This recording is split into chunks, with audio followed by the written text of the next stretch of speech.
Assalamualaikum warahmatullahi wabarakatuh. Bismillahirrahmanirrahim.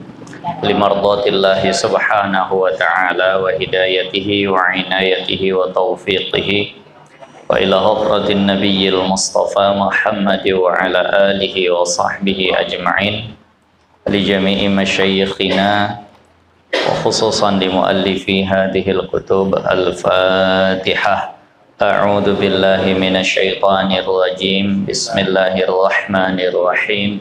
Alhamdulillahi rabbil alamin arrahmanir rahim maliki yaumiddin iyyaka na'budu wa iyyaka nasta'in ihdinas siratal mustaqim siratal ladzina an'amta 'alaihim ghairil maghdubi 'alaihim waladdallin amin.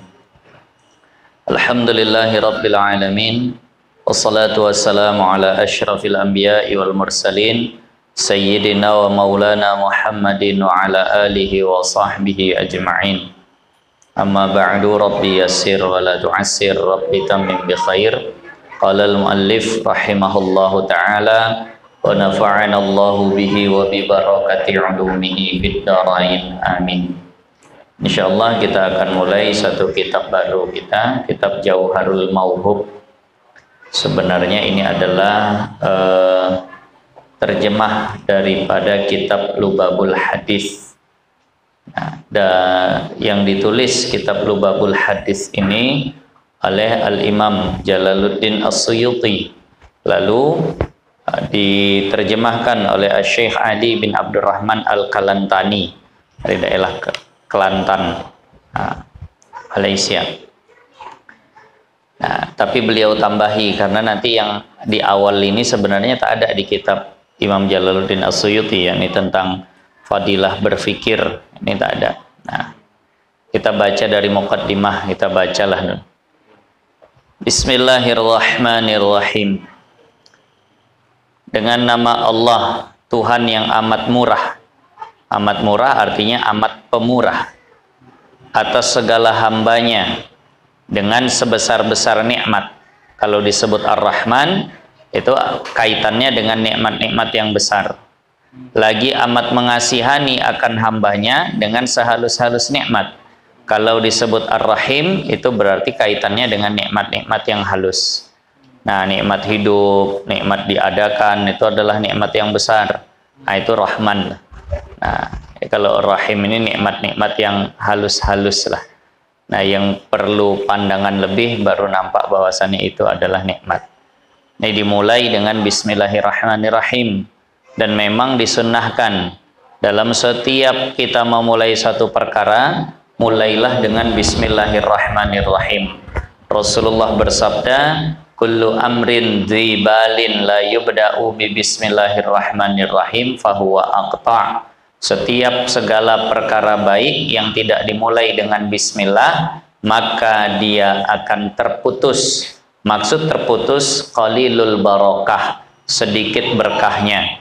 Maka apapun itu, belajar kita tadi, kita mulai dengan bismillah. Mau bekerja, mulai dengan bismillah. Mau makan, mau minum, mulai dengan bismillah. Nah, nak berpergian, mulai dengan basmalah. Mau pakai baju, mulai dengan basmalah. Mau buka baju, mulai dengan basmalah. Maka semuanya ini akan menjadikan apa yang kita lakukan tadi itu berkah. Ini bismillah. Kalau dari sisi fikihnya, Bismillahirrahmanirrahim ini hukumnya 4. Nah, bisa sunnah, bisa wajib, bisa makruh, bisa haram. Nah, walaupun tentang mubahnya ini ulama beda pendapat. Sebagian ulama berkaidah bahwasannya sesuatu yang asalnya sunnah tidak akan berlaku mubah padanya. Sesuatu yang asal hukumnya sunnah maka tidak akan berlaku hukum mubah padanya. Bismillah ini asal hukumnya adalah sunnah, maka tidak ada Bismillahirrahmanirrahim yang hukumnya mubah. Sama seperti siwak. Kita udah lewat belajar tentang siwak. Ada siwak yang sunnah, ada, itulah asalnya. Ada siwak yang wajib, bisa wajib kalau dinazarkan ataupun kalau memang akan terlepas najis hanya dengan bersiwak. Ada siwak yang makruh, ada Siwak yang makruh itu kapan? Nah, ketika puasa lewat sudah atau sudah masuk waktu zuhur. Ada siwak yang haram, ada bersiwak dengan siwak orang lain tanpa izin. Nah, ada siwak yang mubah. Tak ada. Kalau kita lihat di kaji fikih tak ada. Kenapa? Karena hukum asalnya adalah sunnah. Nah, maka basmalah ini pun begitu. Bismillahirrahmanirrahim ini hukum asalnya sunnah. Maka kalau ditanya sunnahnya kapan? Sunnah itu asal. Mau makan, mau minum, mau belajar, nak naik kendaraan, apapun sunnah baca basmalah. Ada basmalah yang wajib, ada. Nah, basmalah yang wajib itu adalah ketika salat, baca Fatihah, wajib baca basmalah. Karena basmalah itu atau Bismillahirrahmanirrahim satu ayat daripada Al-Fatihah. Kalau tak dibaca salat pun tak sah. Ada basmalah yang makruh, ada. Basmalah yang makruh memandang tempat ataupun memandang perbuatan. Kalau memandang tempat, maka di tempat-tempat yang tak layak, semisal tandas, toilet, kamar mandi, tempat buang air kecil, buang air besar, maka makruh dibaca basmalah di situ. Juga ketika hendak melakukan perbuatan yang makruh, maka makruhlah membaca basmalahnya. Maka bagi orang yang berpendapat bahwasannya merokok itu adalah perkara yang dimakruhkan, maka makruhlah dia membaca basmalah sebelum merokok. Nah, ada basmalah yang haram, ada. Jika dia hendak melakukan perbuatan yang haram, maka haramlah dia baca basmalah. Nak minum tua misalnya, dia baca basmalah, ya haram tuh. Nah, jadi ini hukum basmalah secara fikih. Nah, secara tauhidnya Bismillahirrahmanirrahim. Nah, maka maksudnya kita melakukan apapun itu Bismillah. Sebenarnya begini, kalau diartikan kan Bismillah itu dengan nama Allah. Kenapa pakai dengan nama Allah? Apa memang hanya dengan namanya? Sebenarnya kan dengan Allahnya. Kita lakukan apapun itu atas iradah, kehendak Allah, atas apa yang sudah Allah tetapkan. Tuh, seharusnya kan nggak usah pakai ismi dengan nama Allah. Itu membuat makna jadi kayaknya tidak langsung dengan Allahnya. Maka sebagian ulama dikatakan dimasukkan bismillah supaya berbeda dengan qasam ataupun sumpah. Kalau sumpah itu apa? Wallahi, billahi, tallahi, kan? Kesannya nanti kalau billahirrahmanirrahim kayak sumpah. Maka ditambahkan bismi. Nah, dengan nama Allah. Walaupun ada yang mengatakan ismun itu bukan dari kata nama, tapi dari kata samwun atau sumuwun yang artinya ketinggian. Jadi dengan keagungan Allah. Nah, kita buat apapun itu dengan Allah. Nah, itu tadi. Nah, Bismillahirrahmanirrahim. Nah, kemudian dari sisi tasawufnya, nah ya ini memang disunnahkan di setiap keadaan perbuatan yang baik. Jangan sampai ditinggalkan, karena memang di setiap keadaan dianjurkan zikir kepada Allah. Minimal tak bisa musahabah, tak bisa terus-terusan zikir, ingat kepada Allah. Di awal ingat dengan basmalah, di akhir ingat dengan hamdalah. Biar tidak putus zikir kita kepada Allah di setiap keadaan. Nah, tentang Ar-Rahman dan Ar-Rahim, keduanya adalah salah satu daripada Asmaul Husna. Namun para ulama mengatakan nama Ar-Rahman itu hanya khusus kepada Allah, sementara Ar-Rahim itu boleh makhluk pakai. Ar-Rahman hanya Allah yang boleh pakai. Kalau Ar-Rahim itu makhluk boleh pakai. Nah, kalau pakai abdu dua-duanya boleh. Abdur Rahman, Abdur Rahim itu bagus. Bahkan itu nama yang paling Allah sukai.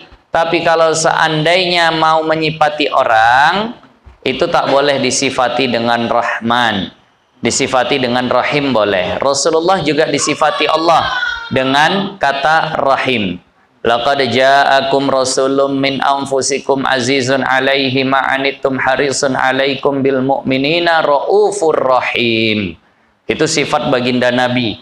Ada Rahim di situ. Tapi kalau Rahman ini mutlak kepada Allah. Maka hati-hati sebenarnya ketika ada seseorang diberi nama oleh orang tuanya Abdur Rahman. Jangan tinggalkan abdunya. Jangan manggilnya hanya Rahman saja. Nah, Jangan manggilnya hanya Rahman saja. Kalau manggilnya Rahman saja kurang pas, tapi tak juga langsung kita katakan oh berarti menduakan Allah. Enggak.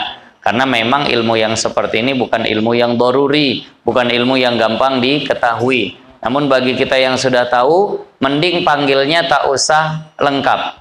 Misal nama Abdurrahman, dipanggil Abdu udah terlalu banyak. Panggil Abdurrahman kepanjangan. Panggil Rahman saja itu khusus untuk Allah. Udah ganti. Maman. Nah, biasa orang Indonesia begitu. Nama bagus-bagus berubah semua di Indonesia. Nama cantik, nama bagaimana berubah. Karena orang Indonesia suka main potong-potong nama. Nah, ya Abdurrahman panggil Maman. Nah, itu tadi. Makanya tadi itu. Kalau bahasa Indonesianya apa? Ini masalah. Kalau bahasa Indonesianya ya paling bisa diartikan seperti tadi, Maha Pengasih, Maha Penyayang. Rahman begitu, Rahman. Iya. Biasanya kan huruf R-A. Oh, kalau seandainya Rahman ya agak-agak ke situ juga. Makanya tapi tak memang mutlak kita katakan tak boleh, tapi ya ihtiyat ini bagus lah. Nah, karena Rahman ini memang khusus untuk Allah, tak boleh kepada makhluk. Ayo. Lanjut. Alhamdulillahilladzi khassa nafsahu bid-dawam. Segala puji bagi Allah Ta'ala yang menentui, artinya mengkhususkan akan zatnya dengan berkekalan. Hanya Allah lah yang kekal. Allah khususkan hanya Allah yang kekal. Maksud kekal atau dawam di sini ya tentunya adalah kekal yang hakiki, kekal yang zati. Karena ada juga kekal itu istilahnya kekal idhofi atau kekal bighairihi lah. Baqo, sifat kekal. Surga kekal, dikekalkan. Makanya dia bahasanya kekal idhofi, kekal yang bersandar kepada yang mengekalkan. Kalau Allah kekalnya zati, kekalnya hakiki. Nah, jadi khusus hanya Allah saja yang kekalnya itu hakiki. Wa manna alaina bi ni'matil imani wal Islam, dan yang mengkarunia atas kita dengan nikmat iman dan Islam. Nikmat iman dan Islam adalah nikmat yang paling agung yang tak akan bisa diimbangi dengan nikmat apapun. Maka para ulama menganjurkan kita setelah salat ataupun kapanlah seingat dan sempatnya membaca Alhamdulillah ala ni'matil imani wal Islam. Kalau mau dilanjut, Alhamdulillah ala ni'matil imani wal Islam wa huma min a'zamin ni'ami wa kafa bihima min ni'mah. Ada satu kisah yang luar biasa dalam kitab Fawaidul Mukhtarah. Ada seseorang sedang berhaji. Ketika dia sedang berada di Arafah atau di Uhud, saya lupa kisah persisnya di mana. Di situ dia bacalah tadi itu. Alhamdulillah ala ni'matil imani wal Islam wa kafa bihima min ni'mah. Nah, segala puji bagi Allah yang telah memberi aku nikmat iman dan Islam, dan sebenarnya cukup dua nikmat ini saja udah cukup bagiku. Nggak punya duit nggak apa-apa asal punya iman dan Islam, nggak punya yang lain nggak apa-apa asal punya iman dan Islam. Jadi dia baca itu di satu tempat tadi, lalu pulanglah dia ke kampungnya. Tahun depan dia balik lagi, di tempat yang sama dia baca kembali. Udah setahun berlalu, di tempat yang sama ketika dia haji lagi, dia baca lagi. Alhamdulillah ala ni'matil imani wal Islam wa kafa bihima min ni'mah. Maka terdengar suara, mahlan ya abdallah, wahai hamba Allah, pelan-pelan. Sesungguhnya pahalanya tahun yang lalu belum selesai dicatat. Artinya luar biasa besarnya sampai tak selesai malaikat mencatat dalam setahun. Tunggu dulu, jangan dulu ditambah, pelan-pelan. Kami belum selesai mencatat pahala yang lalu. Saking luar biasa hebatnya pahala dari ucapan Alhamdulillah ala ni'matil imani wal Islam wa huma min a'zamin ni'ami wa kafa bihima min ni'mah. Atau minimal yang tadi itu saja. Alhamdulillah ala ni'matil imani wal Islam. Ini yang kadang sering lupa disyukuri, sering lupa untuk diingat bahwa iman dan Islam adalah sebaik-baik nikmat. Yang sehat, yang kaya, kalau tak ada iman, tak ada Islam, tak ada nilainya semua. Nah,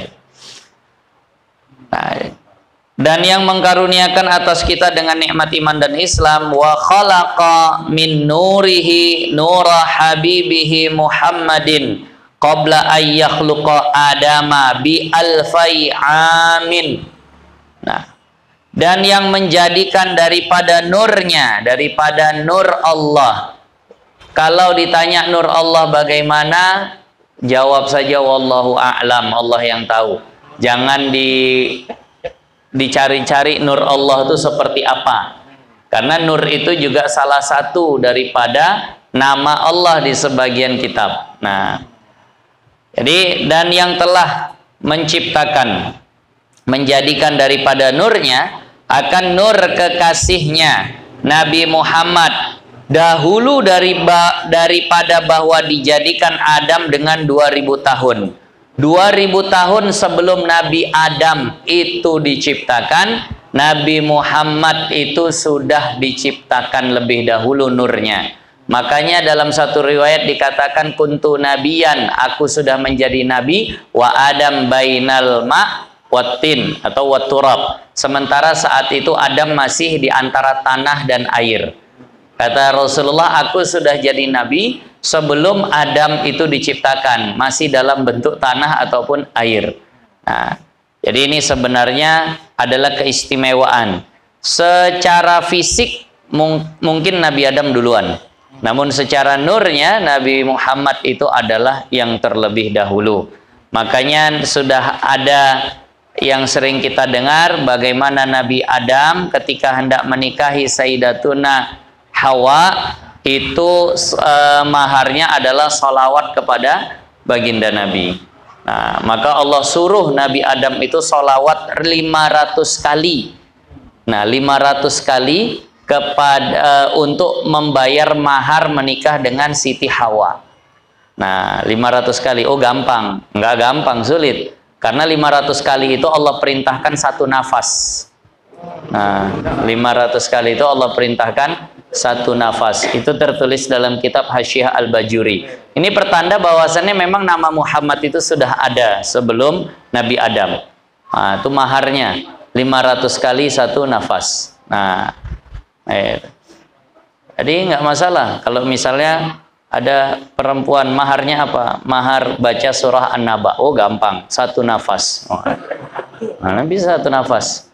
Dalam riwayat yang disampaikan saat itu Nabi Adam membaca yang 500 kali tadi itu putus. 250 putus. Habis itu karena udah putus, Nabi Adam bingung, udah janjinya satu nafas, ternyata 250 putus. Maka Allah katakan lanjut lagi, tak usah diulang dari awal. Maka ini menjadi isyarat bahwasannya mahar tuh boleh nyicil. Cash 500 cash, ada 2,5, sambung lagi 2,5, boleh mahar berutang. Nah, jadi isyarat bahwasannya itu adalah keringanan dari Allah. Boleh mahar itu dicicil, boleh mahar itu ngutang. Nah, kita lanjut. Nah, wa khalaqa minhul asya'a minal arsy ilal farsy wa hakama 'alaiha bil insirami. Nah, dan pada yang menjadikan daripada nur kekasihnya, nah, daripada nur kekasihnya akan segala perkara daripada arsy hingga ke bawah petala bumi. Jadi memang dikatakan bahwasannya alasan sebab diciptakannya alam ini adalah baginda Nabi. Nah, kuciptakan alam ini karenamu dan kuciptakan engkau karenaku. Maka dengan sebab nur baginda Nabi ini akhirnya diciptakan seluruhnya daripada arsy yang paling tinggi sampai ke bawah petala bumi, dan dihukumkan atasnya dengan binasa, dan semuanya itu Allah hukumi binasa, fana, bisa hilang. Nah, jadi yang kekal hanya Allah nanti. Habis bagian pertama yakni pujian kepada Allah. Nah, kemudian yang berikutnya, ulama kalau seandainya nyusun sesuatu itu bagus, sajaknya itu tepat. Lihat dari atas tadi, alhamdulillahilladzi khassa nafsahu bid dawam. wa manna 'alaina bi ni'matil imani wal Islam. Wa khalaqa min nurihi nura habibihi Muhammadin qabla an yakhluqa Adam bi alfai am. Nah, wa khalaqa minhul asya'a minal arsy ilal farsy wa hakama 'alaiha bil insiram. Semuanya mim. Nah, begitulah ulama lihainya, bukan hanya pakar di bidang tauhid, pakar di bidang hadis, tapi juga bagus pakar di bidang bahasa. Bisa menyesuaikan. Ini kalau dalam ilmu bahasanya, ilmu balaghah di bagian badi', yang masalah sajak-sajaan. Al-Quran pun sajaknya luar biasa. Kalau diperhatikan, inna a'tainakal kautsar fasholli li rabbika wanhar inna syani'aka huwal abtar. Nah, sebelum ada puisi yang memang ujungnya dibuat sama-sama, Al-Quran sudah hadir dengan sajak yang luar biasa. Nah, kalau sudah as, ujungnya as semua. Kalau sudah qalqalah, ujungnya qalqalah semua. Qul a'udzu birabbil falaq min syarri ma khalaq wa min syarri ghasiqin idza waqab wa min syarri nafasati fil 'uqad. Semua huruf qalqalah ujungnya. Begitulah indahnya bahasa Arab nih. Nah, khair. Wassalatu wassalamu ala sayyidina Muhammadin al-mab'uthi rahmatan lil anam. Nah, ini pun lanjut masih mim juga ujungnya. Dan salawat dan salam atas penghulu kita Nabi Muhammad yang dibangkitkan dia memberi rahmat bagi segalian makhluk. Ini Nabi Muhammad. Nah, kita sampaikan salawat dan salam kepada baginda Nabi. Nah, ini memang adalah sunnahnya baginda Nabi ketika mau berbicara yang agak seriusan, mau bicara yang agak formal, maka disunnahkan memulai itu dengan hamdalah dan salawat. Nah, suruh ngasih kata sambutan, jangan lupa alhamdulillah wassalatu wassalamu ala rasulillah, nanti disambung ditutup dengan amma ba'du. Nah, itu sunnah tuh. Jadi kalau nanti siapapun di antara kita, tapi bicara formal ya, kalau bicara biasa saja tak usah pakai. Nah, kalau cuma anak menyuruh anak aja tak usah. Nah, alhamdulillah wassalatu wassalamu ala rasulillah amma ba'du, tolong belikan mak minyak goreng, tak usah kalau yang seperti itu. Nah, karena kelamaan. Ini kalau misalnya hendak mungkin bicara yang agak seriusan. Nah, itu tadi. Khair. Pakai salam dan salawat dan jangan lupakan amma ba'dunya. Ini yang kadang lupa amma ba'dunya. Nah, amma ba'du itu sunnah dari baginda Nabi. Rasulullah kalau sudah mengucap hamdalah dan salawat akan disambung dengan amma ba'du. Wa ala alihi wa sahbihi nujumil ihtida'i fi zalam. Dan atas segala keluarganya dan sahabatnya bintang petunjuk. Nah, yakni mereka itu seperti bintang, dapat petunjuk dengan dia di dalam kelam. Wa ala tabi'ina wa tabi'ihim. Nah, wa tabi'ihim ilal yaumil izdiham. Dan atas segala yang mengikut akan mereka itu dengan kebajikan hingga kepada hari yang bersesak-sesak. Izdiham itu artinya hari yang sesak, yaitu hari kiamat. Hari kiamat adalah hari yang penuh sesak. Bagaimana tidak sesak? Seluruh manusia dari zaman Nabi Adam sampai manusia di zaman terakhir, seluruh hewan dari zaman Nabi Adam sampai hewan di zaman terakhir, seluruh jin dari zaman Nabi Adam sampai nanti jin terakhir yang hidup di dunia ini. Nah, dan memang akan semakin bertambah sesak karena nanti di akhirat keadaan dibalik. Kita nih nampak lapang. Kenapa? Karena jin nggak kelihatan. Entahnya sebenarnya udah rapat nih, cuma kita nggak nampak. Nah, di akhirat dibalik. Dalam satu riwayat, kalau di dunia jin bisa kita lihat, jin bisa melihat kita tak bisa melihat jin, maka di akhirat dibalik. Kita bisa lihat jin, jin tak bisa lihat kita. Tambah sesak seperti apa lagi coba? Manusianya berapa miliar, hewan-hewannya berapa triliun banyaknya, kemudian tambah jinnya lagi. Nah, maka itu disebut yaumun izdiham, yaumu izdiham, hari yang bersesak-sesak, sampai dikatakan dalam satu riwayat satu kaki, satu telapak kaki itu dipijak oleh 70 kaki, saking padatnya luar biasa. tak tahu kita bagaimana keadaan saat hari itu, maka saat itu bahkan Nabi pun lupa kepada umatnya. Nabi pun tak lagi bisa diharapkan banyak daripada para nabi. Ketika Nabi Adam didatangi, Nabi Ibrahim, Nabi Isa, Nabi Musa, Nabi Nuh, semuanya meminta bantuan, semuanya mengatakan nafsi, nafsi, kita sendiri-sendiri dulu. Nah, karena tak yakin bisa menyelamatkan orang. Hanya baginda Nabi Muhammad saja yang ketika bangkit pada padang mahsyar berkata, "Ma fa'alallahu bi ummati." Apa yang Allah lakukan kepada umatku? Nah, apa yang Allah lakukan kepada umatku? Walaupun dalam satu riwayat, saat itu Sayyidatuna Aisyah berkata, "Ya Rasulullah, apakah kau akan ingat kami nanti di akhirat?" Kata Rasulullah, "Iya, kecuali pada 3 tempat. 3 tempat itu aku pun tak ingat lagi kepada umat." Nah, karena saking luar biasanya. Ketika dihisab, ketika di hadapan mizan, dan ketika di pinggir sirat. Nah, di situ dalam satu riwayat, kalau nanti agak lupa dilihat, ini ada riwayat dalam kitab Tambihul Ghafilin. Maka saat itu tak ingat lagi. Nah, setingkat Rasulullah bisa agak lupa sekejap dengan umatnya karena ngerihnya yang luar biasa tadi. Nah,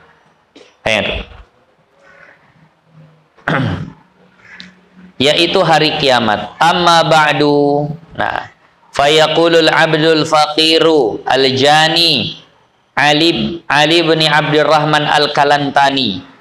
Adapun kemudian dari itu arti daripada amma ba'du. Dan setelahnya, adapun kemudian dari itu, inilah arti amma ba'du.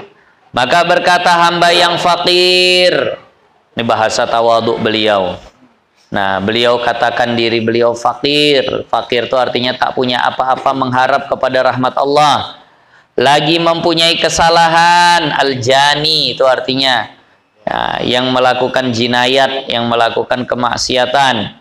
Ali bin Abdurrahman al-Kalantani.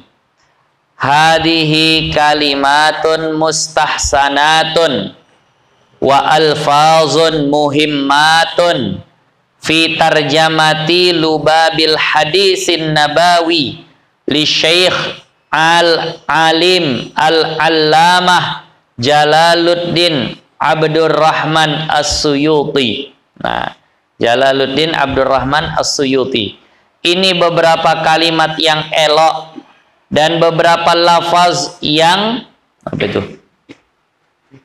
Yang cita. Hilang hurufnya. Yang kalau diartikan muhimmat itu yang penting. Nah, pada menterjemahkan kitab Lubabul Hadis. Jadi beliau Syekh Ali bin Abdurrahman Al-Kalantani menerjemahkan kitab Lubabul Hadis. Nah, karangan bagi Syekh Alim Allamah Jalaluddin Abdurrahman As-Suyuti. Nah, ulama besar madhab Syafi'i, ulama tafsir, ulama hadis, ulama nahu. Bukti ulama tafsir, beliau punya kitab tafsir, Tafsir Jalalain. Nah, Tafsir Jalalain. Kenapa disebut Tafsir Jalalain? Karena yang menulisnya itu dua jalal. Jalalain itu artinya dua jalal. Jalaluddin Al-Mahalli dan Jalaluddin As-Suyuti. Nah, jadi beliau mufassir, ahli tafsir, ahli Quran. Beliau juga muhaddis, ahli hadis. Beliau punya kitab Al-Jami' Al-Kabir, punya kitab Al-Jami' As-Saghir, punya kitab Tadribur Rawi. Itu semua kitab-kitab di bidang hadis. Seorang pakar hadis. Beliau juga ulama nahu, beliau juga ulama tauhid, beliau juga ulama fikih. Luar biasa betul. Banyak kitab-kitabnya. Tapi dengan keilmuan yang begitu luar biasa, beliau katakan, aku tak bisa lepas dari madhab Syafi'i. Dengan tawadhu'nya, dengan kesadaran penuhnya, beliau berkata dengan kapasitas keilmuan beliau tetap bermadhabkan Syafi'i. Ini baru hafal ayat sedikit, belum lagi sampai tingkat tafsir, belum sampai bisa. Jangankan nulis lah, jangankan nulis kitab tafsir, baca kitab tafsir aja pun tak pandai. Nah, jangankan nulis kitab hadis, baca kitab hadis saja pun tak ngerti. Langsung dikatakan langsung kepada Al-Quran dan Sunnah, tak usah lagi bermazhab. Itu bagaimana caranya? Kalau setingkat Imam Jalaluddin Al-Suyuti saja tak bisa lepas dari madhab Syafi'i, bagaimana orang yang seperti itu bisa lepas dari mengikut kepada ulama, langsung kembali kepada Al-Quran dan hadis? Itu keliru. Ini kalau ada anak-anak muda yang baru ikut ngaji hari ini, hati-hati dengan ajakan kembali kepada Al-Quran dan hadis. Bagaimana cara kembalinya? Nah, bagaimana cara kembalinya? Nah, itu tadi. Nah, jadi kalau kata Kiai Idrus Romli, ketika kita diajak, ayo kita kembali kepada Al-Quran dan hadis, maka jawab kepadanya, kalian yang kembali karena kalian sudah melenceng jauh. Kami tak usah kembali, kami dari dulu memang sudah di Al-Quran dan hadis. Orang yang kembali ke Al-Quran dan hadis berarti dia sudah sempat meninggalkan Al-Quran dan hadis. Makanya iya, kalian balik. Kami tak pernah meninggalkan Al-Quran dan hadis. Bermadhab itu adalah memang perintah Al-Quran dan perintah hadis. Fas'alu ahla dzikri in kuntum la ta'lamun. Tanya orang yang tahu kalau kalian nggak tahu. Jadi kalau ada, ayo kita balik ke Al-Quran dan hadis. Nah, kami nggak kemana-mana. Kami tak pernah tinggalkan Al-Quran dan hadis. Kalian memang harus kembali. Nah, itu tadi. Hati-hati dengan bahasa-bahasa yang seperti itu. Khair. Taghammadahullahu birahmatihi wa askanahu fasiha jannatihi wa nafa'ana bi'ulumihi wa barakatihi. Telah meliputi, telahnya maksudnya semoga. Semoga meliputi akan dia Allah. Artinya semoga Allah meliputi akan Imam Jalaluddin As-Suyuti dengan segala rahmatnya, dan didiami atau ditempatkan akan dia di dalam keluasan segala surganya, dan memberi manfaat ia akan kami dengan segala ilmunya dan segala berkatnya. Amin. Titik. Insya Allah kita sambung nanti di pertemuan berikutnya. Kita masih baca muqaddimah. Jadi kalau ditanya kitab Jauharul Mauhub itu apa? Kitab Jauharul Mauhub adalah terjemah dari kitab Lubabul Hadis. Kitab Lubabul Hadis itu kitab hadis yang ditulis oleh Al-Imam Jalaluddin As-Suyuti, seorang pakar hadis, yang nanti akan terdiri dari 40 bab. Bab pertama tentang ini, bab kedua tentang ini, bab ketiga sampai nanti 40 bab. Itulah diterjemahkan oleh Al-Imam Ali bin Abdurrahman, Syekh Ali bin Abdurrahman Al-Kalantani. Jadi tahu apa yang dibaca. Kitab apa sebenarnya? Ini adalah terjemah dari kitab hadis. Nah, air.